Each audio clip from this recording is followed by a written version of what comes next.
Besides high returns, the safety of investments is what makes a scheme attractive to investors. In both aspects, PPF remains an efficient long-term investment scheme. As it is a government-backed scheme, PPF offers safety along with appealing returns. Being a savings scheme exempt from taxes, PPF is especially suitable for self-employed professionals and small businesses which are not covered by the Employees Provident Fund. However, investors need to examine the particulars of the scheme before investing. Hey guys, this is Simran from ClearTax and today I'll be talking about 10 important things you should know before investing in PPF. But before we begin, do not forget to press the bell icon and like, share and subscribe to our YouTube channel for more updates. So what are we waiting for? Let's begin. The first one is safe investments. By investing in PPF, you will save yourself from the anxiety of investment risks. PPF is a government-backed scheme in which the interest is set and paid by the Government of India. Therefore, the government's guarantee makes it a safe investment option for every Indian citizen. The second one is guaranteed returns, but the rate of returns fluctuate. Since PPF is a government-backed scheme, the returns on investment are guaranteed but not fixed. The rate of interest for PPF is fixed by the government for every quarter. According to historical returns, the interest rates on PPF have dropped from 12% to the present 7%. Currently, the PPF interest rate is fixed at 7.1%. The third one is PPF lock-in period. PPF is primarily suitable for investors who are willing to invest their corpus for a long term. It has a maturity period of 15 years before which only partial withdrawals are allowed after completion of 5 years of continuous contributions. After completion of the lock-in period, investors can extend the tenure by 5 years. The fourth one is PPF comes under the EEE category of tax exemption. PPF falls under the EEE, also known as the exempt category of income tax implications.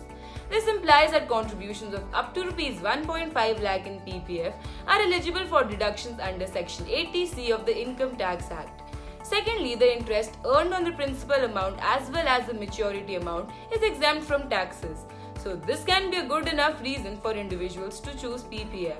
The fifth one is interest rate calculation. The interest on PPF account balance is compounded annually and credited at the end of the financial year.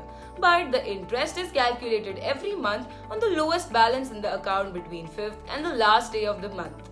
Hence, it is recommended that you should invest in PPF before the 5th of every month.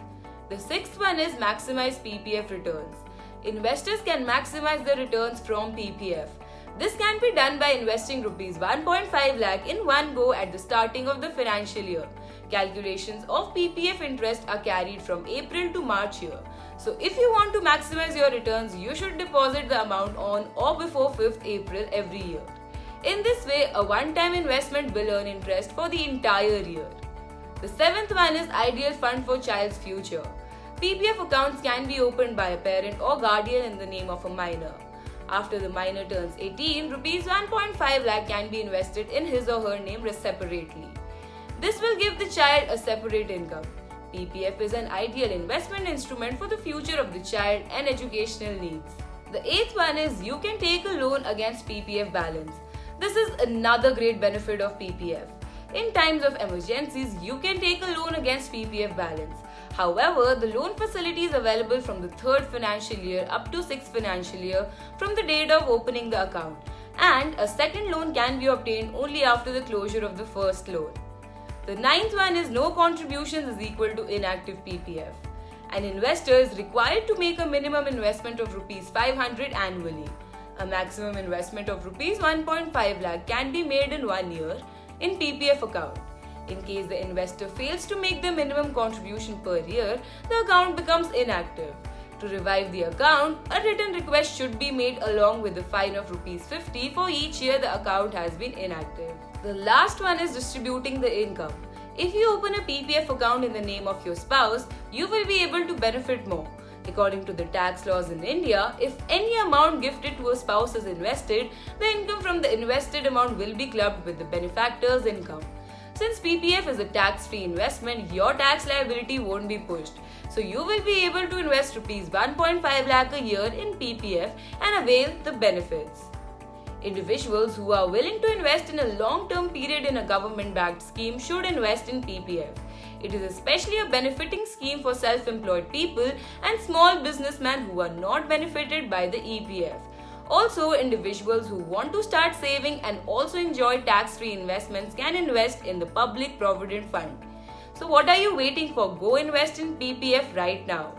Well, this was it for today's video. Let us know what you think about the video and comment below if you have any doubts.